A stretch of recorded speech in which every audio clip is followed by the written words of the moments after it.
齊煲菜乾豬骨湯。呢個湯非常之容易煲，又好飲。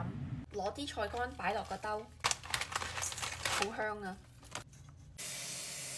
然後用啲凍水浸一浸佢。啲菜浸咗2個鐘，而家就開揸乾佢。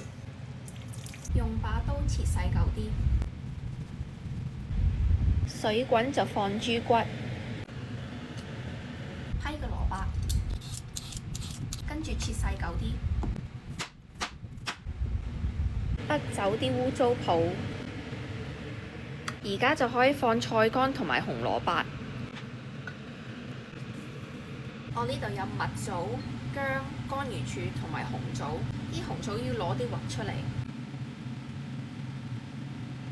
我用咗啲水洗一洗佢，跟住而家就可以擺入個湯。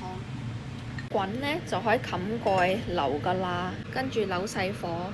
而家就等佢煲1個半鐘頭。最撚尾加啲鹽。好，試下。